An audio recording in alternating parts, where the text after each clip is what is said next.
You're listening to Masonry Principles, your guide to building better buildings, with hosts Amanda Badian and Phil Leden.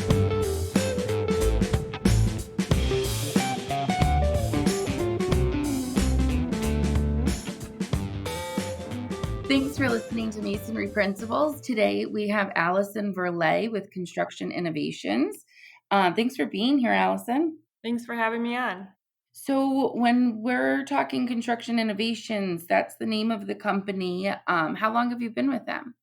So I've been with Construction Innovations for 7 years. Holy moly.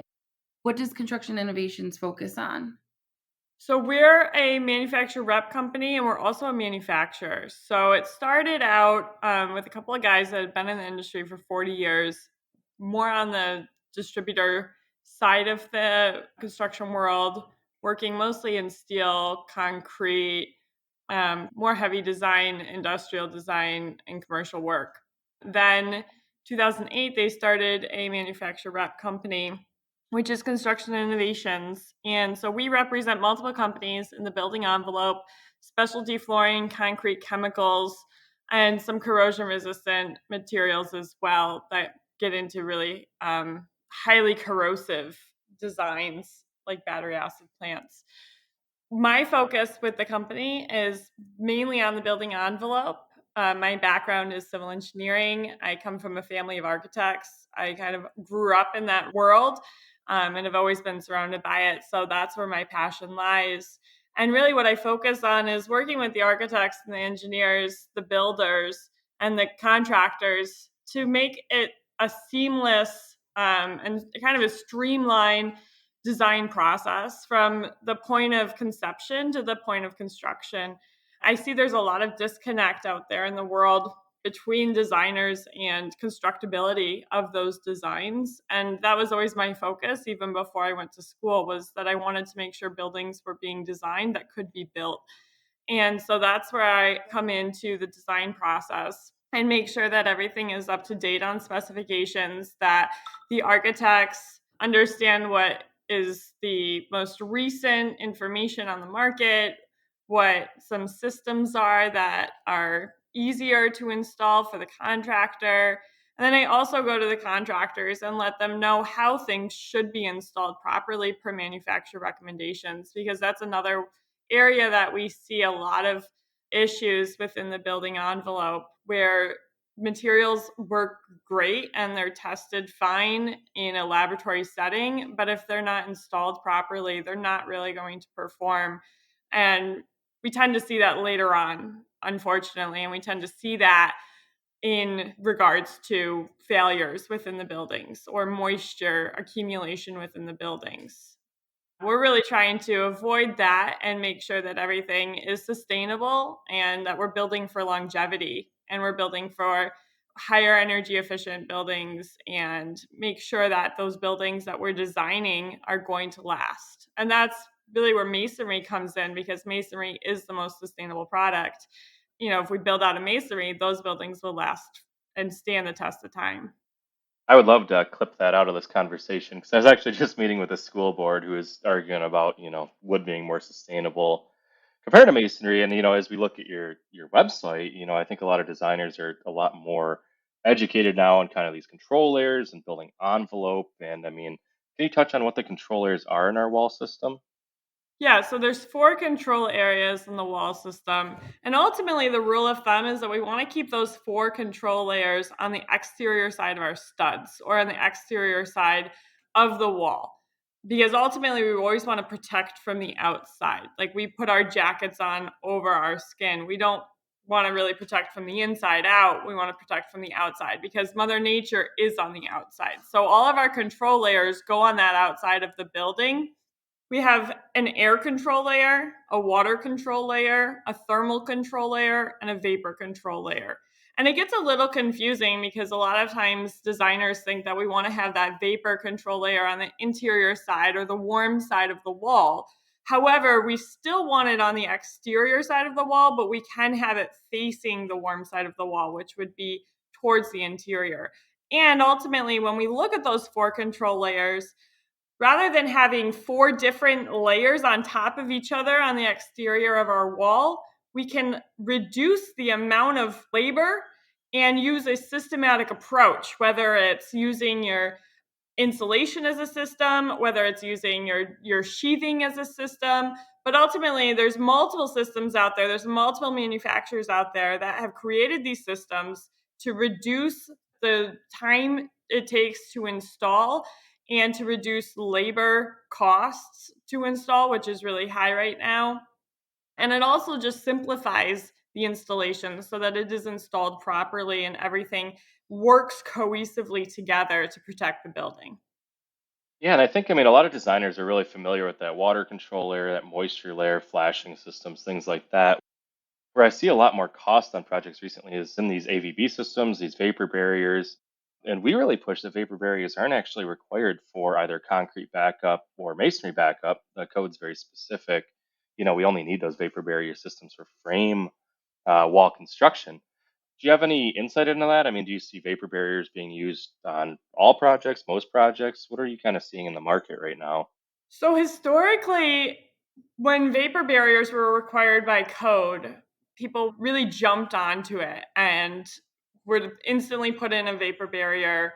But ultimately, what they were putting in was a sheet of poly, and they would install a sheet of poly with a bunch of staples.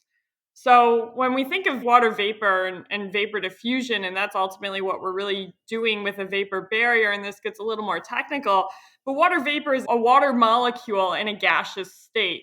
And what we're trying to prevent is vapor diffusion, which is that water molecule in a gaseous state being forced through a solid material. So, versus air leakage, air moves through a hole somewhere in the building. Vapor diffusion goes through the actual physical material. So, when you have a sheet of poly, that sheet of poly works great. But when you poke a bunch of holes through it, now you have air leakage. And air leakage is going to account for that moisture accumulation before vapor diffusion will even show up. So that's why we say put everything on the exterior and create systems. But what we're finding out now through the years of using vapor barriers is that we ultimately want to make things more breathable. When we have mixed use buildings, which are hotels, education, office spaces, places where people are constantly moving in and out, windows are opening. We want to have those buildings more breathable. So, what we're finding is that we can create air barriers and water barriers within our building envelope, but still have a breathable building and make sure that those materials are breathable rather than using that extra vapor barrier. Or we use a vapor barrier rather in like the form of insulation because the insulation with the foil facer is impermeable to water vapor and water vapor transmission, but the joints would be breathable. So it's semi-permeable in that instance. So there's a lot of different ways that we're designing these days, but we're seeing the trend move towards more permeability rather than tightening up with that permeability. We want to airtight, but we want to make sure that that water vapor can move throughout the building. And that also goes into the thermal layer because water vapor isn't going to damage your building in a gaseous state. What we have to worry about is when it condenses into a liquid form, and then we have bulk water within our wall system. And that only happens if that wall cools down enough and we hit that dew point temperature. So condensation can only happen if that temperature within that wall system cools down, and that's where the insulation plays in and the proper positioning of that insulation. If we put the insulation in the right position and we have the right amount of insulation, then we can keep that cavity wall as an extension of that interior space. And then we don't have to worry about vapor diffusion or water vapor at all. Yeah, and I know you represent DuPont, and we actually did an episode with them, and they run a dew point analysis for designers for free, which I think a lot of people aren't aware of. Right. And we offer that as well. Oh, awesome. Yeah, because I mean, as long as that dew point's occurring kind of in that wet zone outside of our wall assembly, I mean, we don't really have any issues. But where we have it interior, I mean, what kind of issues could that cause? Once condensation hits, it's going to take a lot more energy to re-evaporate out. I work a lot in the Northeast and I work some in the Southwest as our company has 2 locations. But in the Northeast, you're in a climate zone that's extremely wet, fluctuating in temperatures of real highs to real lows in the same day. And so if you have condensation forming within your walls because it cooled down, it's typically going to be in a colder time of the year. We get more condensation in the wintertime than we do in the summertime. And you're going to have a harder time to re-evaporate out. In a sense, in the Northeast, you're never really going to dry that wall out because it's never going to get hot enough. Whereas in the Southwest, you probably are going to get a chance to dry it out. It's a very dry climate. There isn't a lot of humidity and it's extremely hot. So on a day of 115 degrees outside, that wall's pretty dry. I'm not going to be concerned about moisture in that wall system. But in New York or the Northeast or New England, say you get condensation forming overnight, that morning it's going to be 50 degrees. Even in July, it's going to warm up to maybe 80. By midday, it could start to dry out, but then it's going to cool down again. You're going to have more condensation forming if you have a leaking wall. So we want to kind of think about where we're designing and how we're designing and really emphasize the materials that we're putting in our wall and where we're locating them in the wall.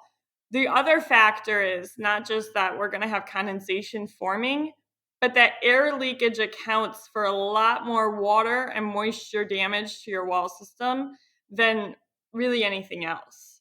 Because the air that's coming through is changing the temperature within that wall system. So tightening up the walls, making them airtight, is ultimately going to be the savior of that wall system. And that ultimately makes your walls and your building more energy efficient overall. Just even small areas like transition pieces and penetrations, sealing those up nice and tight, then you don't have any air leakage moving through that can bring in cold air from the exterior. And as far as those air barriers go, I mean, the code has some prescriptive air barrier requirements. I mean, we usually, with a block backup, push for latex paint. In some cases, I know gypboard, or sheetrock does qualify as an air barrier. What's the most economical? What's the most highest performing air barriers? They all test in the same test requirements. The most economical would be like a systematic approach where it's a quicker installation. But ultimately, it's getting down to the details with an air barrier. A lot of times, people in the industry focus on materials alone. What's the best material? How can I put this material up?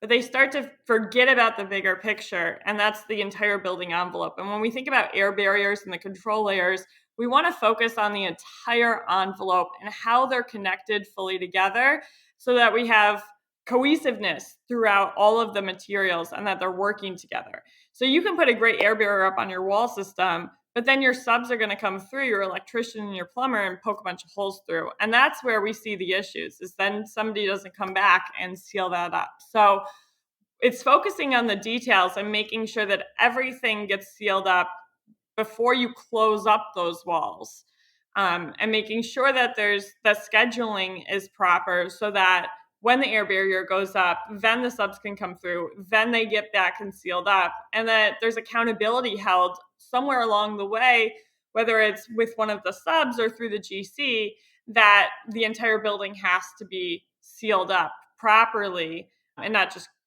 put an air barrier up and then close it and call it a day. Sheet wraps, like sheet goods, like a Tyvek, would be considered an air barrier. However, most people just staple them on. And I ask people all the time how they install them, and 90% of the answers are that they get stapled on. And that's a big factor in how air barriers don't work, because for a proper installation of a material sheet good like that, it needs to have a gasketed fastener and all the joints need to be taped. It has to act as an air barrier. So it has to fully be installed as its true system, even though it's a sheet good. And that's the same with fluid applieds. You have to put a fluid applied, some fluid applieds you have to put on with 2 layers, and you have to detail all of the transition pieces and all of the penetrations. It's not just talking about materials in themselves, it's looking at the entire building envelope and how this material is going to go up to connect everything together. What are your thoughts on XPS and EPS insulation? The differences in where you see the trends moving as far as insulation goes? Well, the trends right now, I would say, are money talks. So EPS is just because everyone's had a price increase with the past year and all the prices are on the rise. So I do see an increase of EPS use. So EPS is a polystyrene, EPS is expanded polystyrene, XPS is extruded polystyrene, basically very similar materials. EPS is a bunch of little balls of polystyrene glued together, and XPS is a solid material. The difference being that with an EPS, those balls glued together, we have circles creating a square. There's going to be voids in between those circles, right? Because they don't fully connect. And where those voids are, air and water can get trapped. Now, air holds water vapor. So if that air cools down, let's say in a roofing or foundation or application, and air is trapped inside of that material, it will condense and then you have water within that material. There's a great YouTube video that kind of shows how water moves through EPS versus XPS, but you also can do a at home experiment and just take a white foam cup, fill it with water, and see how the water moves through that cup overnight. It's going to work its way through the material. So we see a lot of EPS used on foundations. I was just up in Montana at a job site. They were using it in the exterior of a masonry building. We see it all the time. However, it's going to have some water absorption to it. And for every 1% of water absorbed by any insulation, the R value goes down by 5%. So you're not getting the thermal value that you want out of EPS or any other material that could absorb or retain water. Whereas an XPS material ultimately has the lowest water absorption rate out of all insulations out there. It's fully closed cell because it's a solid piece of material, where EPS has little balls of closed cell materials, but air voids in between them. So everyone will say that they're all closed cell, but they're just manufactured a little differently. XPS, I would suggest mostly on all of your cavity wall applications or masonry cavity wall applications, because we know it's a wet environment. It's a drainage plane for a reason, and we want to put a material in there that isn't going to retain, hold, or absorb any moisture at any point. And we want a material that's going to retain its thermal value. And I guess, I mean, as far as ASHRAE 90.1 goes, if we're in contact with the ground, isn't there a water absorption rate that's required there as well? So, I mean, would XPS be required in those situations? It's not necessarily required, but it is suggested. Because EPS is still being used in foundation applications, but it's solely due to price. It's not a performance thing, and because it's in the foundation and people think it gets covered up and you don't have to worry about it, and they kind of forget that there's a lot of water in the ground and there's a water table and you have drainage and that's where the water goes. That would be where you would want to put your XPS for sure. I mean, from a cost standpoint, I mean, I don't want to get into specific numbers, but I know we do get better thermal performance with the XPS. Does that offset some of that cost difference, or is it still, significantly more compared to an EPS product? So that would offset a cost difference in the sense of the building owner. However, whoever's buying that material or installing that material is not going to be as concerned about what the building owner is going to pay in their energy efficiency or their energy bills in the long term. So the nice thing with like a material like an XPS is it's got longevity. It typically has like a 50-year thermal warranty. So it's expected to last at least 50 years and perform that for 50 years. That's why it's great for roofing applications. That's why it's great for masonry, because we design masonry to last forever. When you get into some other installations, such as ISO and EPS, they don't have the longevity. So for a building owner, it would be great to understand those details and what's going to be their overall sustainable cost and their cost of the materials that they're using, but that's not always relayed to the building owner. And typically it tends to be, how can we get the cheapest upfront cost for the building?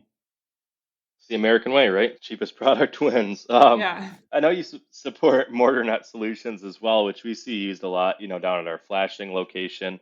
But I have seen some trends here in Michigan where people are kind of specifying that mortar net full height of the wall. Is that just some obscure architect we're seeing, or is that something you're seeing in other locations as well?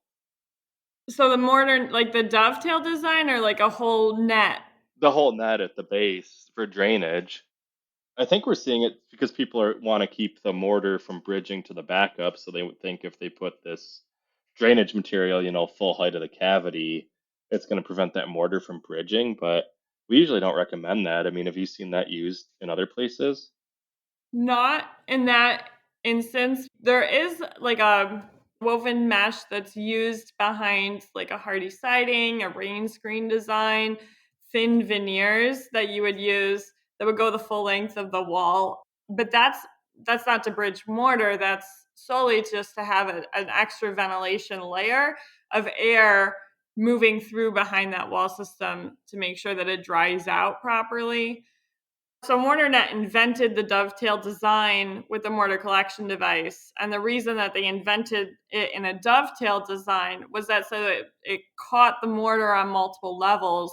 So there was always some ventilation and drainage for that water to drain away from the building. When you put something in at a full level, all the same in a uniform state behind the wall to catch mortar, you're just going to create a mortar dam.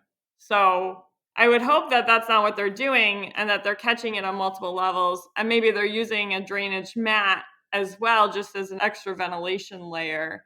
But you always want to have your mortar caught on multiple layers. The other thing that MortarNet invented was what they call Total Flash, which is a flashing system.